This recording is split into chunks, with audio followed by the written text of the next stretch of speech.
Maunya bekas Pak Kiai aja katanya. Alhamdulillahilladzi fataha lana al-futuhat wa kashafa lana al-kushufat wa nawwara lana al-munawwarat. Asyhadu an la ilaha illallah wa asyhadu anna Muhammadan abduhu wa rasuluh.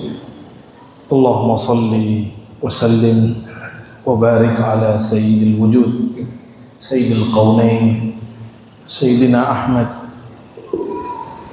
wa ala alihi wa ashabihi wa li baitihi wa dhurriyyatihi ajma'in wa ba'du. Yang sama-sama kita ta'zimi Romo Kiai Fathul Huda Asy-Syadzili. Beliau ini layak dinisbatkan kepada thariqah Asy-Syadzili. Mata'ahullah fi hayatihi wa umrihi wa ahlihi wa muridi. Amin ya rabbal alamin. Puji syukur kepada Allah, Allah yang maha asy-syakur.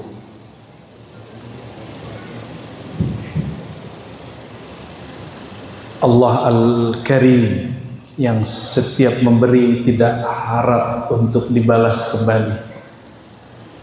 Bahkan jika yang diberi itu didurhakai dan mendurhakai, ia pun tetap memberi. Itulah al-karim Allah subhanahu wa ta'ala.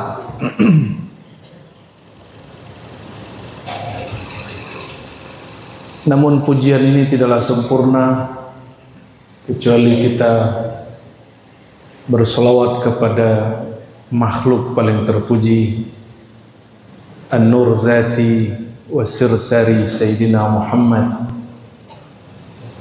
wa nusalli wa nusallim alaihi wa ala alihi wa nas'alullaha bihaqqihi ayaftah lana futuhal arifin. Amin ya rabbal alamin. Tadi Romo Kiai Huda request bahasanya jangan ketinggian, tapi pas pertanyaannya tiga tinggi-tinggi semua. Waduh, lepas nih.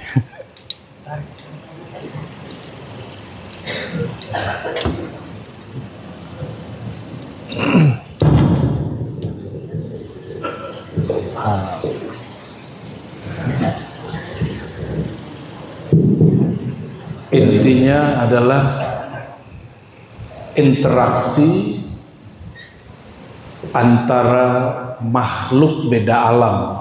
Itu intinya, benar gak? Dan menariknya ini hasil bacaan beliau terhadap kitab. Kitab ini ditulis oleh tokoh Salafi. Salafi ini kemudian menjadi Wahabi. Kalau di Tuban jadi celana jingkrang. Ya. Itu uniknya.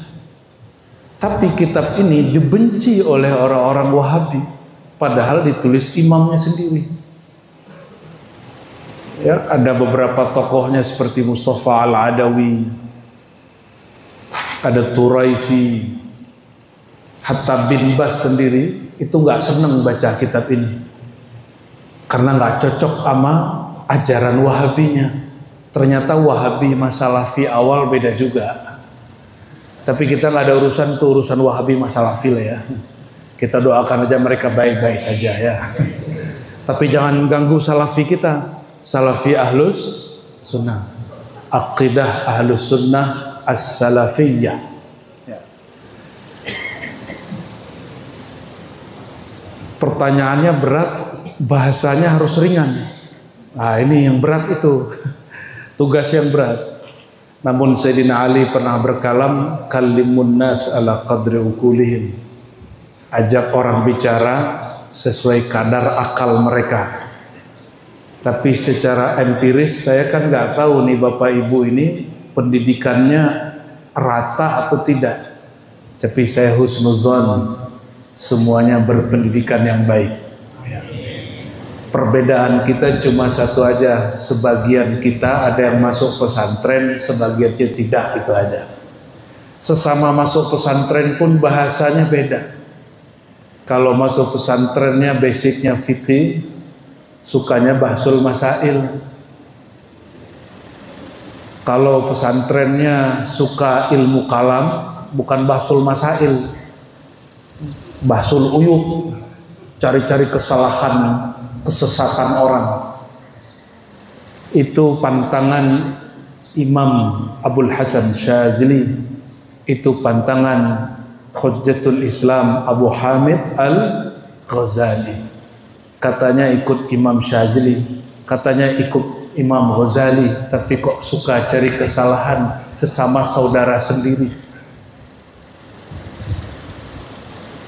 Sebelum jauh masuk, Al-Fakir tentu harus tahadus bin nikmah, juga menceritakan nikmat yang Allah berikan berkait dengan thariqah Asy-Syaziliyah. Alhamdulillah Al-Fakir mengambil aurat Syaziliyah dari guru yang tua sekali, lama di Mekah tapi orang Bogor, Cibarusah. Umurnya wafat sekitar 119 atau 20 tahun.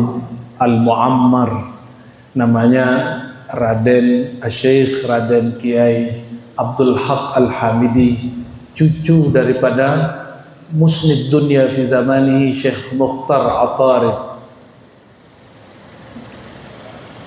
Beliau berguru kepada kakeknya itu, Syekh di Jabal Abi Kubais, dan juga pamannya Syekh Ahyad Al-Bughori Al-Makki.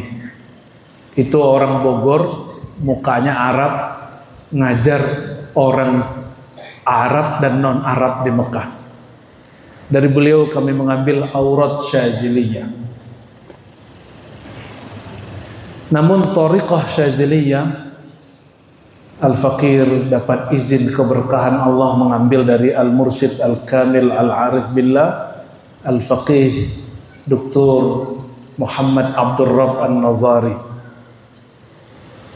Beliau ini aliran Syaziliyahnya disebut Syaziliyah Darqawiyah Al-Alawiyah. Syaziliyah terbesar di dunia itu jalurnya jalur Imam Darqawi. Imam Darqawi ini kemudian punya pelanjut, dan di generasi beberapa setelahnya ada Sidi Al-Mujaddid Mustafa Ahmad Al-Alawi. Maka kemudian disebut Dar Syaziliyah Darqawiyah Al-Alawiyah. Ini bukan Alawi Ba'alawiyah. Ini Alawi kepada Sidi Mustafa bin Ahmad Al-Alawi. Guru kami terhubung kepada Sidi Muhammad Mustafa bin Ahmad Al-Alawi, hanya satu orang jarak antara beliau. Syekh Muhammad Abdul Rabb An-Nazari akhadha an Syekh Saif bin Ahmad qaddasallahu sirrahu wa huwa anil mujaddid Sidi Mustafa bin Ahmad Al-Alawi. Ke atasnya langsung kepada para sahadah Syaziliyah. Namun Syaziliyah di negeri kita agak unik. Jalurnya tidak melalui Darqawi kebanyakan, termasuk jalur Syekh Abdul Jalil di Petah ya, yang mana Romo Kiai Fathul Huda terhubung ke sana. Dan jalurnya tidak melalui Imam Ibn Athaillah Sakandari. Jalurnya lewat langsung murid Imam Syazili yang lain. Jadi Imam pengarang hikam ini Ibnu Athaillah dari Al-Mursi, Al-Mursi kepada Syazili. Imam Syazili punya murid lain ini punya murid yang lain juga. Inilah yang kemudian berkembang di negeri kita. Bedanya kalau di negeri Arab sana, seorang mursyid biasa mengangkat mursyid banyak. Tapi di Jawa ada budaya sedikit feodal, budaya hierarki dan sentralisasi. Itu ada baiknya, ada buruknya. Akhirnya kalau mursyid wafat, turunnya bukan ke murid saja, tapi kebanyakan ke anak. Ini ada plus minusnya. Plusnya sentralisasi, orisinalitas. Minusnya thariqah tidak berkembang banyak. Dia berkembang cuma satu jalur. Itu sebabnya di negeri kita thariqah dari dulu 40-an aja. Jamiah thariqahnya masih 40-an, belum lewat 50. Sedangkan di Mesir hari ini sudah 150-an lebih kurang. Itu Syazili pecahannya sudah lebih dari 10. Nanti Imam Syekh Fulan dia buat tajdid sendiri, Syekh Fulan dia takhyir, tajdid, tafri' dan segala macam. Namun orang kita menjaga orisinalitas itu, ya. Jadi kalau boleh disebut ini Syaziliyah di negeri kita ini Syaziliyah Al-Jawiyah. Ya. Rahimallah masyayikhana wa rahwahallahu arwahahum wa qadasallahu asrarahum, amin rabbal alamin. Untuk para imam kita, khususnya Imam Abdul Hasan Syazili dan semua furu'nya dan usulnya, kita kirimkan suratul Fatihah.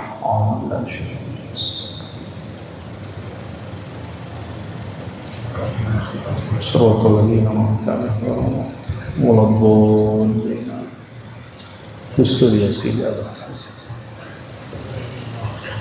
Nah, ini juga lagi rame, ada ustadz membid'ahkan baca Fatihah di awal pengajiannya.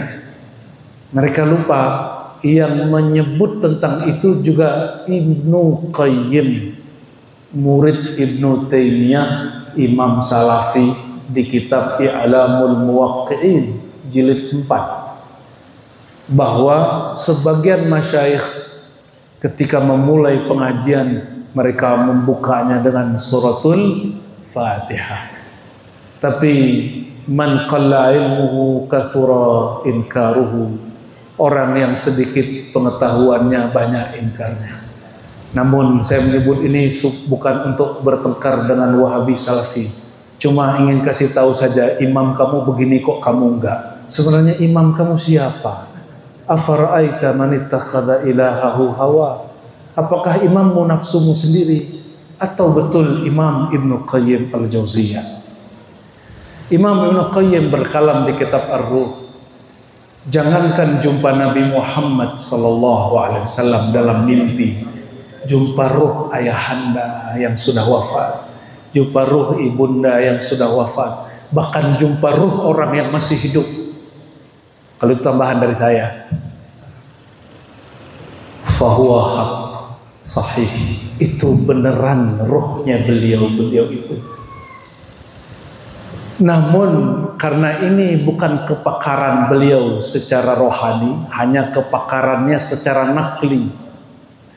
Sidi Syekh Ibnu Qayyim, ya, beda dengan As-Subki. Beliau tidak menyebutkan bagaimana caranya kita tahu kalau itu betul dia. Karena Ibnu Qayyim ini imam empirik, ilmunya berdasarkan riwayat dan ijazah. Dan dia meriwayatkan kalam ulama salafus saleh sampai zaman dia. Gurunya sendiri Ibnu Taimiyah meninggal malam, besok ada yang jumpa secara rohani. Ditanya, apa kabar engkau wahai Syekh Ibnu Taimiyah? Dijawab dengan jawaban yang macam-macam, dan dia katakan itu hak. Imam Junaid Al-Baghdadi, sanad Syaziliyah melalui beliau, ya, Junaid Al-Baghdadi, beliau disebut Sayyidut Ta'ifah, pemimpin semua tariqah, karena semua tariqah turun juga dari beliau. Beliau meninggal, muridnya nanya, Tuan Syekh, anehnya muridnya tahu ini gurunya sudah meninggal, kok ditanya? Berarti si murid tahu yang dia temui bukan jasadnya, tapi yang dia temui ruhnya. Wahai Abul Qasim, kaif haluk? Apa kabarmu? Dijawab oleh Imam Junaid Al-Baghdadi, ghafarani Allah. Alhamdulillah, aku diampuni Allah. Lalu si murid nanya lagi, wahai Tuan Syekh, apa yang paling berat yang ditanya di kubur? Jawaban beliau, asyatahat. Tahu syatahat? Lacur kalam.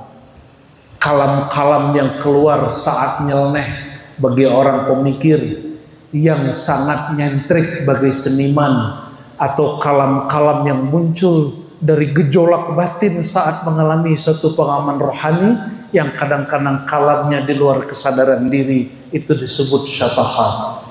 Kata Imam Junaid, hisab mengenai ini yang berat. Makanya saya sampaikan kepada yang suka nyeleneh, baik pemikiran atau para seniman, para filsuf, apalagi para pengamal thariqah. Imam kita, Imam Junaid Al-Baghdadi berpesan, itu dihisabnya paling berat. Ya, jadi jangan main-mainnya, jaga-jaga adab. Kalau tidak sanggup lakukan seperti yang dilakukan oleh para sahadah, kunci lidahnya. Gimana cara kunci lidah, Bapak Ibu? Lidahnya dilipat ke langit. Coba praktek. Gitu. Puasa ngomong. Ya. Allahumma sholli ala sayyidina Muhammad.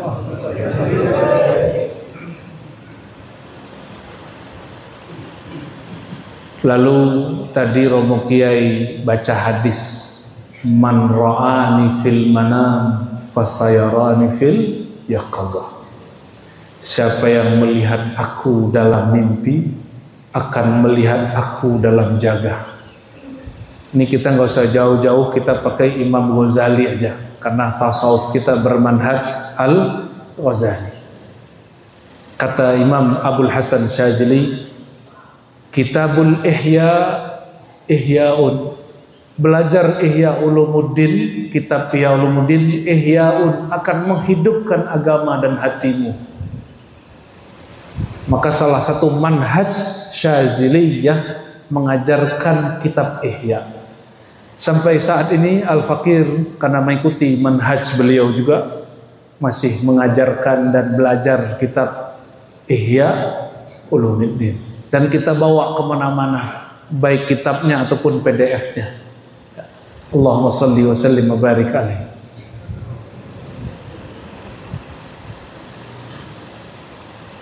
Imam Ghazali yang menjadi panutan manhaj Syazili menjelaskan hadis tadi, apapun yang dapat ditemui di dalam mimpi pasti dapat ditemui di dalam jaga.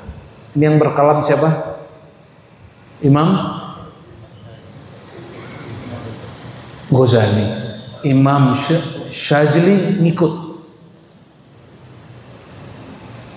Imam Syazili ngikut, meskipun maqam Sultanul Auliya-nya Syazili ya, lebih tinggi daripada Hujjatul Auliya-nya Imam Ghazali.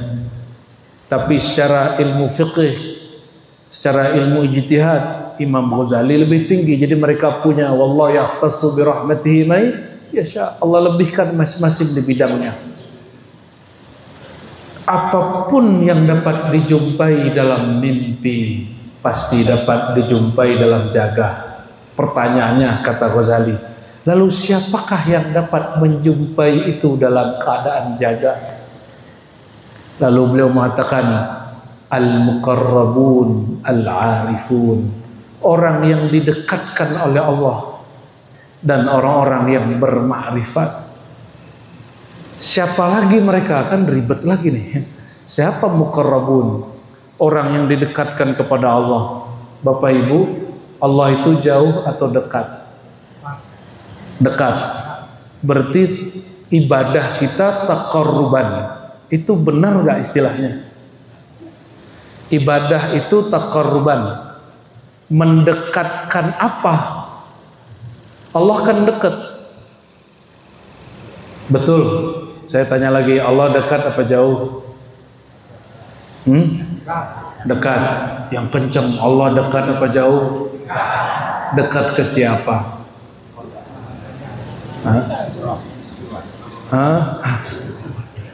Wa nahnu aqrabu ilaihi min hablil warid.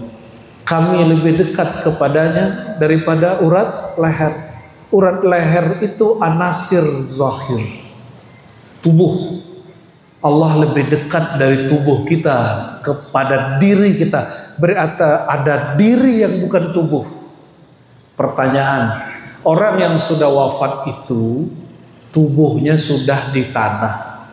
Terus yang dijumpai siapa? Ruhnya.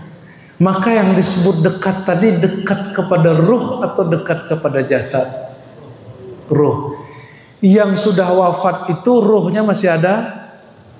Maka kalau ingin jumpa, off-kan pikiran ini, aktifkan yang ruh itu. Gampang bang? Emang gampang? Hah? Emang gampang? Melawan ini nih Pak yang susah. Kalau dilawannya pakai ini, maka melawan fikrah, apa namanya ini? Pikiran. Jangan pakai pikiran. Lahum qulubu ya'qiluna biha. Mereka punya kolbu yang mereka berfikir, berakal dengannya. Maka menundukkan fikir pakai apa? Pakai kolbu.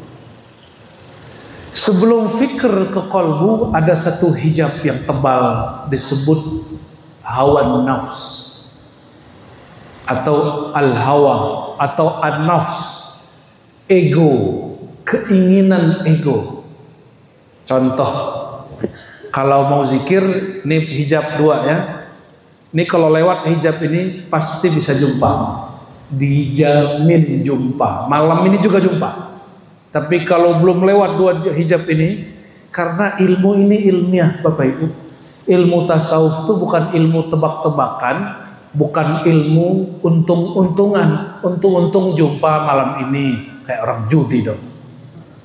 Ilmu tasawuf itu ilmiah, sudah diletakkan keilmuannya oleh para imam kita, khususnya Imam Ghazali. Maka berkembanglah thariqat sampai hari ini lebih dari 40, dan semuanya sesuai dengan padanan ilmu-ilmu kemodernan. Ada cara masuknya, ada cara baiatnya, ada riyadhahnya, ada mujahadahnya, ada muraqabahnya, ada musyahadahnya, lengkap semua. Ini contoh. Pertama hijab apa? Fikiran misinya apa? Angan-angan. Selama berangan-angan ingin jumpa orang mati, nggak jumpa. Gampang? Maka kalau zikir jangan berangan-angan ingin jumpa Nabi. Karena angan-angan itu hijab. Angan-angan itulah yang membuat zikir kita nggak jalan. Baru zikir pikirannya kemana-mana. Betul nggak? Jadi kenapa nih Bapak Ibu, ini bahasanya saya turunkan Pak, karena request Pak Kiai ini. Kalau baru aja matanya merem, langsung kepikiran macam-macam, benar nggak? Baru saja takbir, langsung memikirkan yang aneh-aneh. Padahal sebelum takbir nonton YouTube gak kepikiran apa-apa. Buka WA gak kepikiran apa-apa kecuali yang dilihat. Oh, ini kata kuncinya. Kata para sadah Syaziliyah. Ini dirumuskan oleh Imam Sya'rani. Sebelum engkau zikir ada adabnya. Baguskan yang zahir. Adab yang paling gampang itu baguskan yang zahir. Lalu karena engkau pikirannya banyak, ini kalam Imam Sya'rani, salah satu sadah Syaziliyah juga. Falyukhayyil syaikhahu baina ainaihi. Maka rasakanlah bahwa gurunya ada di hadapannya. Ini kalam siapa? Imam Sya'rani, dan itu yang dikalankan dulu oleh Imam Abul Hasan Asy-Syadzili. Jadi jika engkau susah mengingat Allah, jika engkau rindu kepada Rasulullah, jangan bayang-bayangkan, cukup rasakan gurumu di hadapanmu. Kalau sudah ada rasa guru di hadapan, mohon maaf, kalau ditelepon Pak Kiai gimana Pak? Langsung begini nggak? Padahal Pak Kiainya di mana, kitanya di mana. Pas ditelepon langsung begini nunduk. Padahal cuma megang telepon tentang beliau. Sama, masa lebih canggih handphone buatan Samsung, Korea Selatan, Amerika, Cina daripada font telepati sejati ini. Ini lebih canggih daripada handphone. Cara nundukin ini, koneksikan pikiran kita kepada pikiran guru.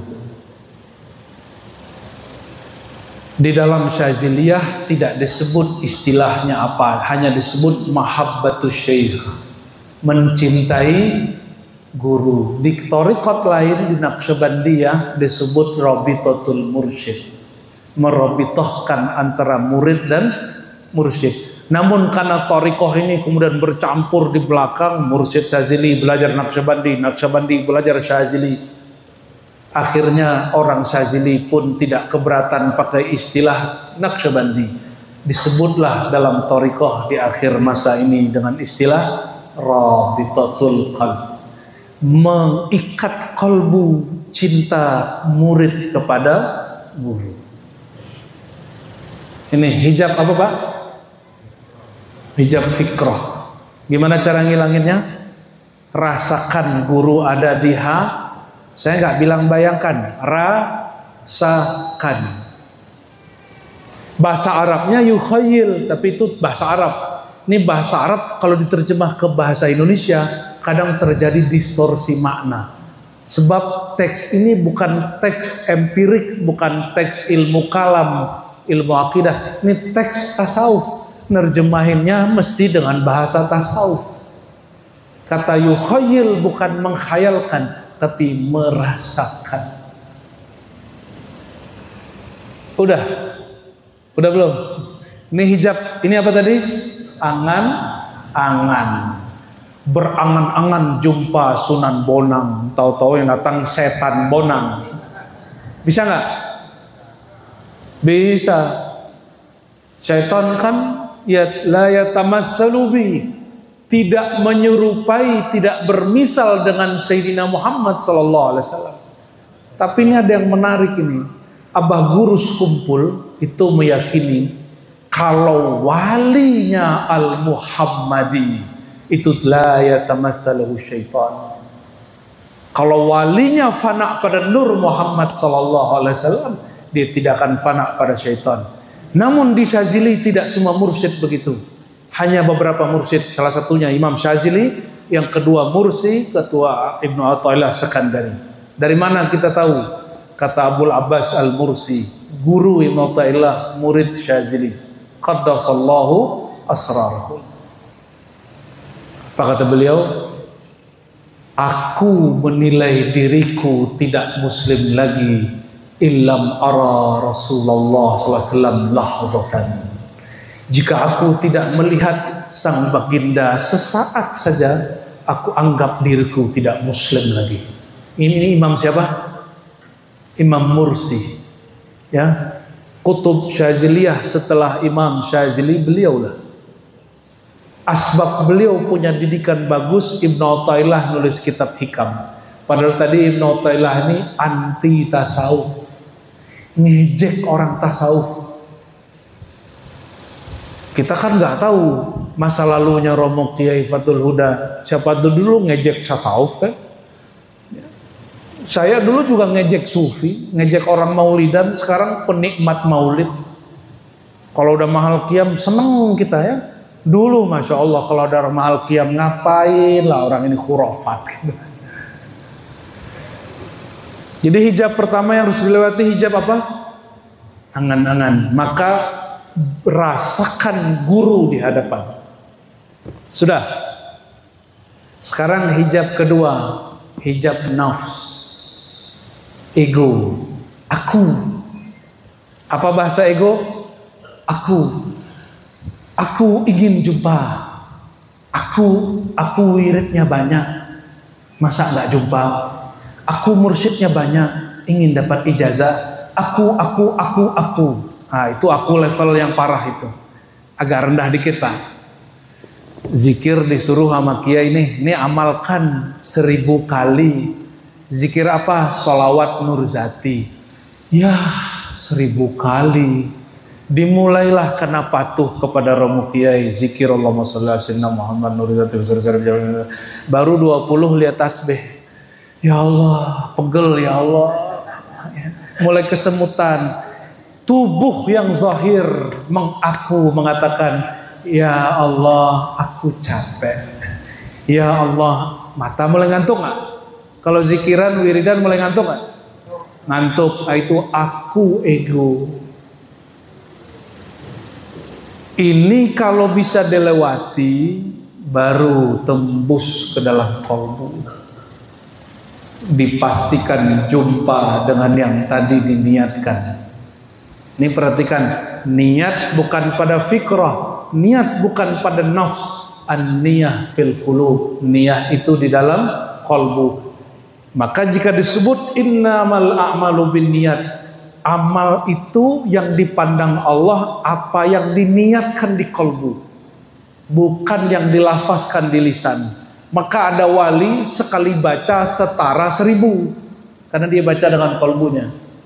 Kita baca 1000 baru masuk ke hati. Ini contoh di thariqat lain seperti Sidi Ahmad Tijani, dia bilang siapa yang baca sholawat A, kita baca sebut setara dengan baca sholawat dalail 70.000 kali. Ini omongan kan bahaya kalau kita nggak paham. Kalian baca dalail kata beliau, tapi hatinya nggak nyambung sama fikirannya, fikrahnya. Baca 70.000 juga gak ada manfaatnya. Tapi baca sholawat al-fatih, kolbunya tidak lagi terganggu oleh hawa nafsu dan fikiran, sudah masuk ke dalam sirnya, barulah setara dengan 70.000. Terus gimana cara ngelawan nafs ini, ego ini? Nah, kembali ke hadis yang lama. Hadis ini dinukil Imam Ghazali meskipun hadisnya dhaif, tapi lil ibrah boleh dipakai. Falamma khalaqallahu an-nafs, tatkala Allah menciptakan namanya ego, nafs, keakuannya makhluk. Maka si akunya makhluk, si nafsunya makhluk ini berdialog. Kalau di riwayat itu Allah yang berkalam, tapi di sir yang kita terima itu ruh yang berkalam. Kata ruh kepada nafsu, wahai nafsu, menghadaplah kepadaku. Kata nafsu, man anta, kamu siapa? Suruh-suruh aku. Begitu gak? Ada yang begitu gak?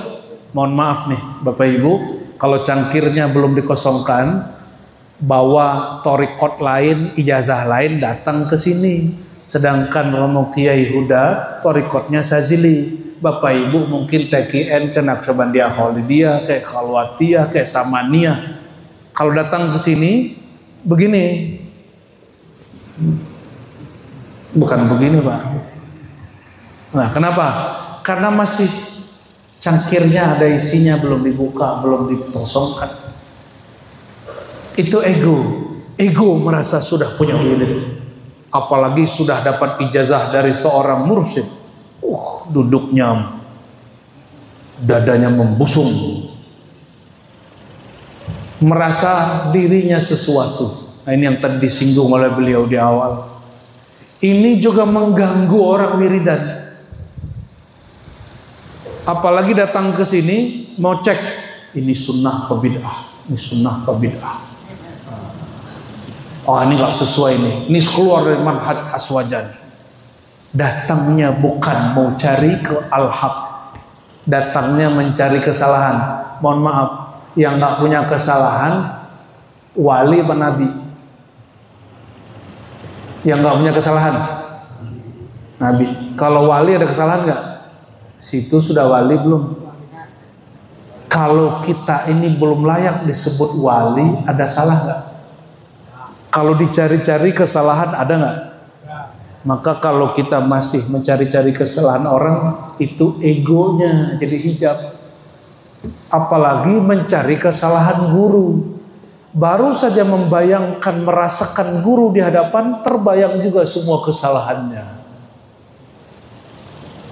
Nggak sukses-sukses zikirnya.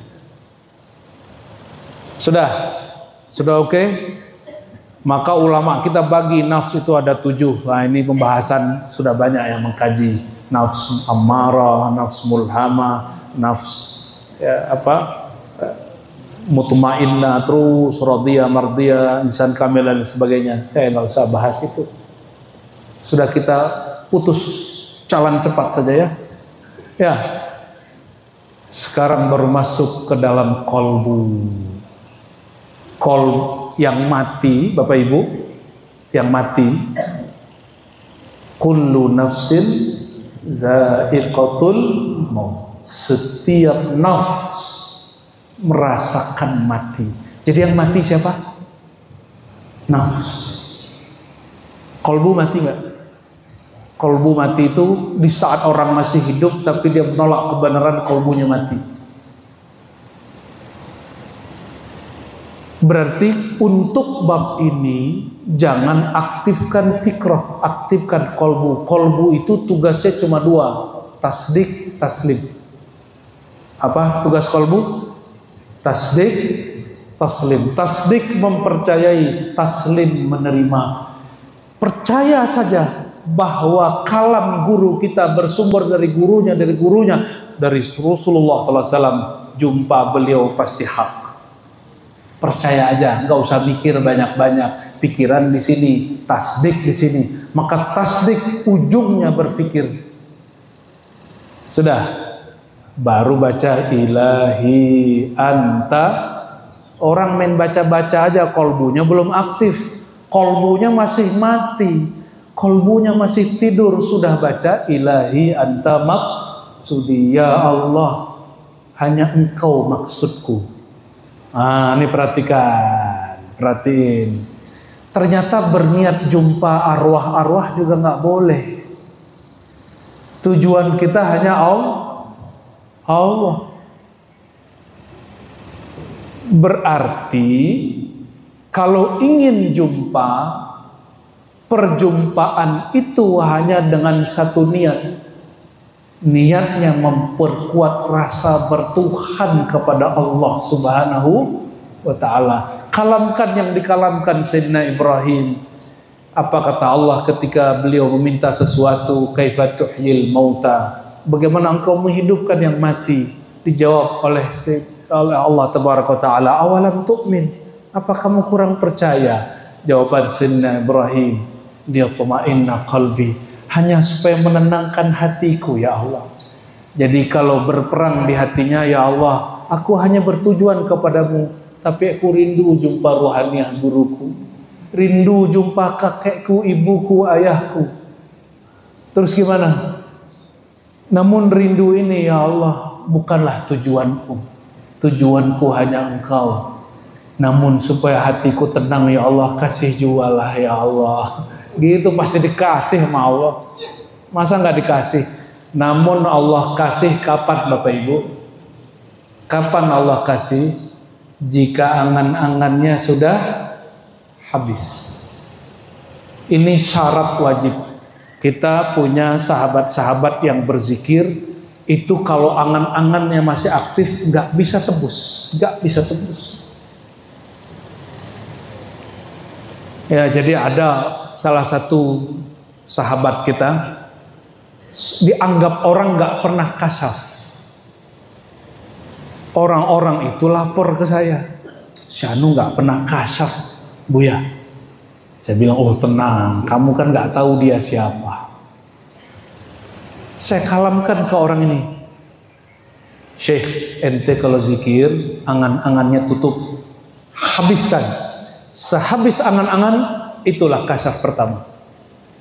Kasyaf itu ilmiah Bapak Ibu, ilmiah, bisa dimasukin. Oleh karena itu, antara halusinasi syaitan, antara halusinasi pikiran, antara angan-angan pikiran, keinginan-keinginan nafsu dengan nuraniyah, nurnya kalbu, itu mudah cara ceknya. Mudah sekali. Ini ruh syaitan, ini ruh iblis, ini ruh jin, ini ruh orang mati, ini ruh baginda sallallahu alaihi wasallam. Itu mudah cara ceknya. Siapa bilang susah? Yang bilang susah nggak ngaji tasawuf. Untuk apa kita ngaji kitab tasawuf selama itu punya mursyid sebanyak itu, kalau nggak tahu juga caranya? Ah susah Ustaz, susah ente pakai ini. Karena kurang tasdik. Maka ada torikot namanya, ini canda-candaan orang-orang ini Pak. Torikot ngintil, tuh nggak? Torikot ngintil ya. Udah apa kata guru ikut aja gitu. Kenapa mereka merasa gurunya di hadapan? Tapi kalau masih gimana caranya? Yang ngomong gimana siapa? Bagaimana caranya? Saya mau tanya, lebih mulia wali atau syahid? Gimana? Orang syahid belum tentu ma'rifat Pak. Cuma dia tasdik aja sama gurunya, bilang berjuang. Ini gurunya wali yang ngajarin ilmu untuk bisa syahid. Lebih mulia mana? Wali lah, ini aja ragu, gimana sih? Orang alim itu sujud sekali, itu setara 70.000 sujud orang ahli ibadah termasuk syahid. Maka ngaji satu bab ilmu ma'rifat setara dengan sholat 1000 rakaat. Itu ada hadisnya di Ibnu Majah, dan Imam Syafi'i periwayatnya juga, Abu Darda juga sampai. Satu bab ma'rifat setara berapa? 1000. Karena orang sholat 1000 rakaat dapatnya capek. Kalau ngaji dari tadi belum pegel-pegel amat kan? Coba kalau zikir dari tadi, pasti ya Allah. Ya Allah, punggungku, ya Allah sakit semua. Tapi kalau orang ngaji, ruhnya aktif, badannya tidur, nggak nyadar kan? Nggak nyadar. Ini aktif dari tadi ruhnya Pak. Makanya nggak capek. Baru sekarang nih berasa capek nih. Gampang aktifin. Mau aktif nggak kolbunya? Coba ikuti saya ya, ikuti saya. Ini hadiah. Coba baca nama Allah, buka aja matanya. Allah. Pakai kolbu. Allah. Pejam mata. Allah. Pejam semua. Allah. Dalam hati. Allah. Ya Allah. Dalam hati. Allah.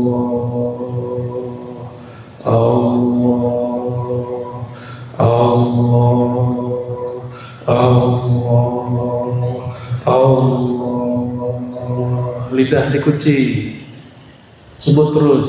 Saya zahirkan, Bapak Ibu khafikan. Allah. Baca di hati.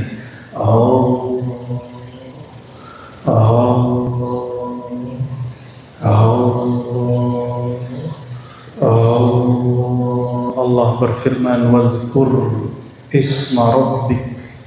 Sebutlah nama Rabbmu, nama penciptamu. Nama pencipta kita adalah Allah. Sebut Allah. Terus Allah. Allah.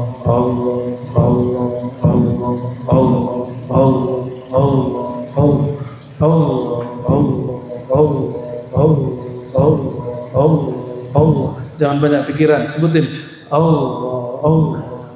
Buka matanya. Terus kalbunya sebut Allah. Terus.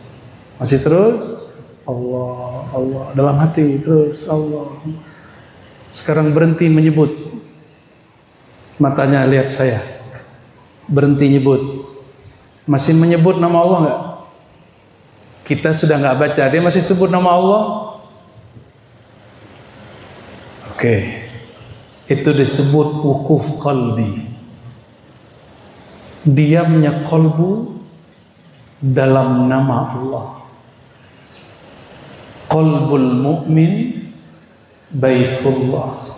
Kolbunya orang beriman itu singgasananya Allah, singgasana nama. Maka ada ungkapan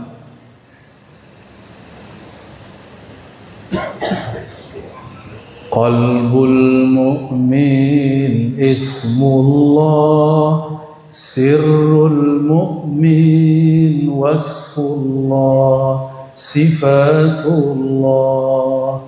ruhul mu'min tajalli min zatillah.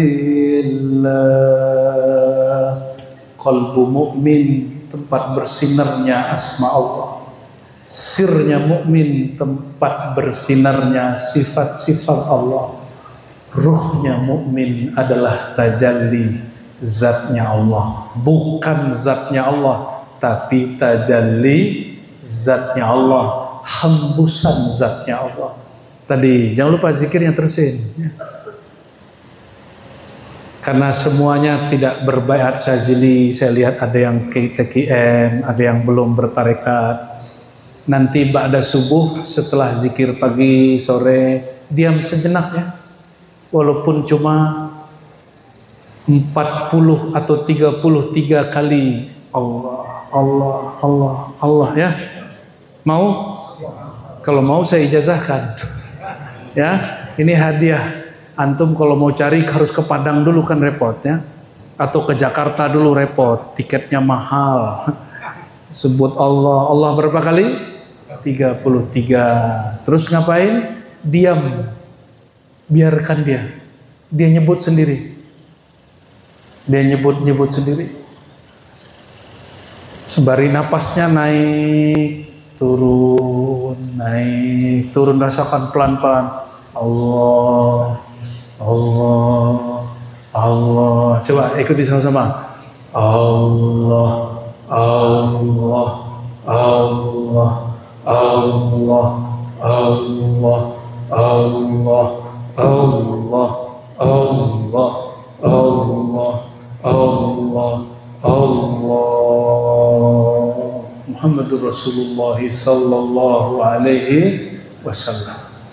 Jadi kalau ingin jumpa siapa-siapa, hilangkan dari angan-angan, hilangkan dari nafsu, sebut setelah tawassul, setelah zikir, semua tawassul baca. Terakhir tawassuli orang yang kita ingin jumpa. Bacanya bukan sekali, 7 kali.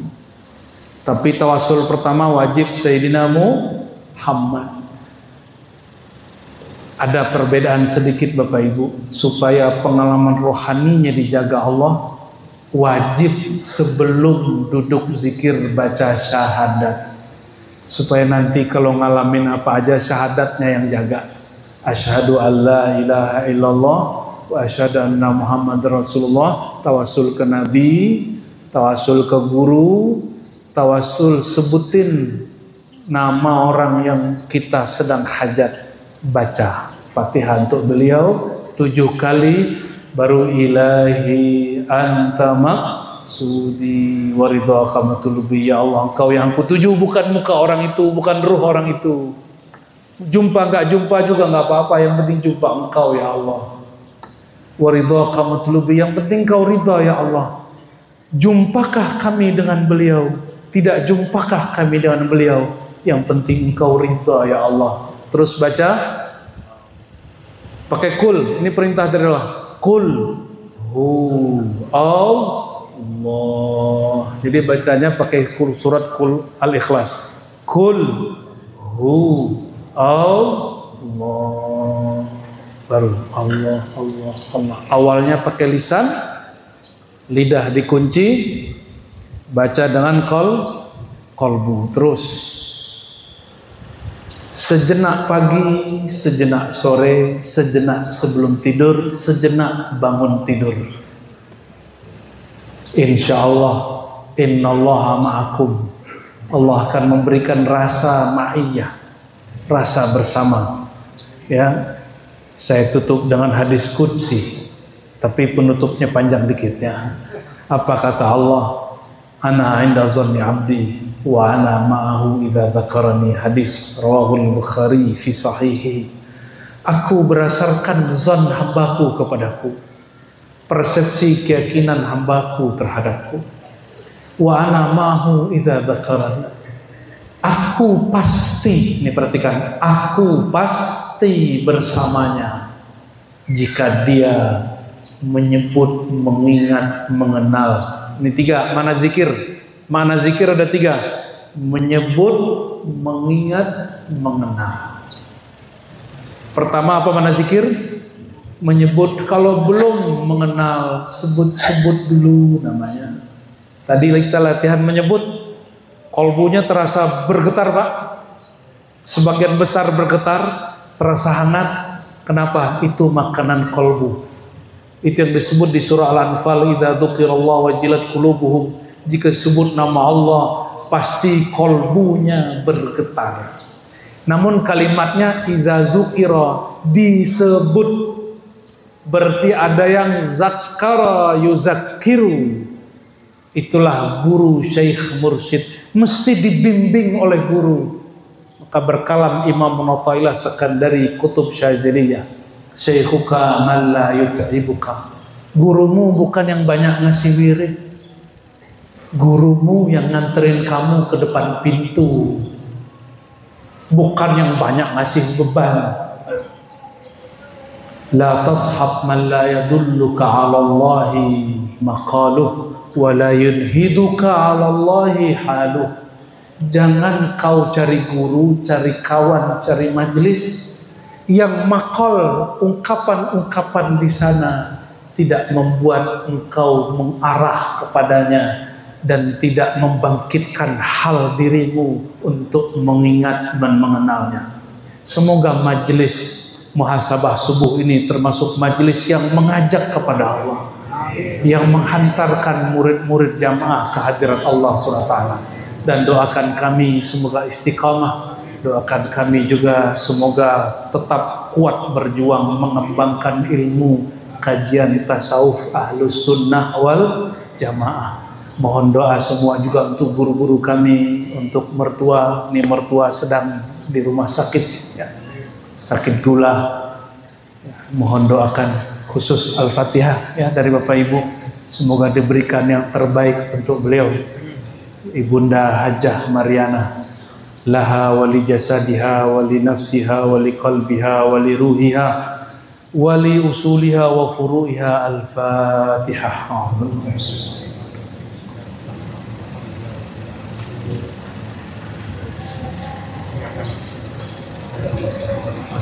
Waladhdallin. Amin. Syukran lakum jami'an, nasallallahu afwa wal afiyah. Dustur ya Sayyidina ya Rasulullah. Subhanakallah bika asyhadu an la ilaha illa anta astaghfiruka wa atubu ilaik. Salawat Jibril ya. Innallaha wa malaikatahu yusholluna 'alan nabi. Ya ayyuhalladzina amanu shallu 'alaihi wa sallimu taslima. Labbaik Allahumma salli wa sallim wa barik alaihi. Sallallahu ala Muhammad sallallahu alaihi wasallam. Sallallahu ala Muhammad sallallahu alaihi wasallam. Sama-sama yang kuat. Sallallahu ala Muhammad sallallahu alaihi wasallam. Sallallahu ala Muhammad sallallahu alaihi wasallam. Ya Nabi salam alaika, ya Rasul salam alaika, Ya Habib salam alaika, salawatullah alaika, sallallahu ala Muhammad, sallallahu alaihi wasallam, sallallahu ala Muhammad, sallallahu alaihi wasallam. Iktikadkan Rasulullah menjawab, Ya Nabi salam alaika, Ya Rasul salam alaika, Ya Habib salam alaika, salawatullah alaika. Al-Fatihah. Ya Nasin sallallahu alaihi wasallam, Allahumma rahman ya rahim ya karim ya azim, salli ala sayyidina Muhammad, salli ala sayyidina Muhammad an-nur az-zati wa sirri sari fi jamil asma'i wa sifat wa ala alihi wa ashabihi jema'in. Allahumma ya Allah, mohon sampaikan, limpahkan kasih sayang Engkau, nur Engkau, hembusan kesejatian Engkau kepada ruhaniyah Rasulullah SAW, kepada qalbu Rasulullah SAW, kepada diri Rasulullah SAW. Lalu ya Allah, limpah ruahkan dari ruh beliau kepada ruh kami yang gelap ini, dari qalbu beliau limpah ruahkan kepada qalbu kami yang penuh bercak noda dosa ini, dari fikiran beliau kepada fikiran kami yang banyak angan-angan ini. Ya Allah, Ya Rahman, Ya Rahim, Ya Karim, Ya Muqallibal Qulub, Ya Muqallibal Qulub, nashku ilaika qaswata qulubina, sabbit qulubana ala dinika wa ta'atik. Ya Allah, meskipun kami sudah lama sholat, sudah lama zikir, sudah lama salawat, sudah lama bermajlis, tapi hati kami masih keras ya Allah. Kami belum tergerak untuk berzikir lama ya Allah. Kami masih susah untuk merindukan kekasih Engkau ya Allah. Maka pagi ini ya Allah, bihaqqi nabiyikal Mustafa Muhammad sallallahu alaihi wasallam, bihaqqi habibika Ahmad Muhammad, ya Allah, izinkan qalbu kami yang hina ini merasakan kemuliaan rindu kepada baginda Rasulullah, rindu kepada Sayyidina Rasulullah. Assalatu wassalamu alaika ya Rasulullah, assalatu wassalamu alaika ya Habiballah, assalatu wassalamu alaika ya ruhal arwah, ya aba ruhina, wahai ayahanda ruhani kami, mohon dijawab salam kami, mohon dijawab cinta kami. Ya Allah, Ya Allah, Ya Muqallibal Qulub, tetapkan hati kami dalam mencintai Engkau, mencintai kekasih Engkau, dan bantulah kami ya Allah mengingat Engkau, bantulah kami mensyukuri nikmat Engkau, dan bantulah kami untuk memperbaiki ibadah kami kepada Engkau. Dan terakhir ya Allah, a'inna ala husnil khitam, a'inna ala husnil khatimah, a'inna ala qawli la ilaha illallah Muhammadur Rasulullah, a'inna ala qawli Allah Allah Allahu Muhammadur Rasulullah sallallahu alaihi wasallam. Rabbana atina fid dunya hasanah wa fil akhirati hasanah wa qina adzaban nar, warhamna jami'an, warham hal hadirin wal hadirat, warham sahibal majlis, warham masyaikhana wa masyaikhakum, usulana wa usulakum, walhamdulillahi rabbil alamin. Assalamualaikum warahmatullahi wabarakatuh.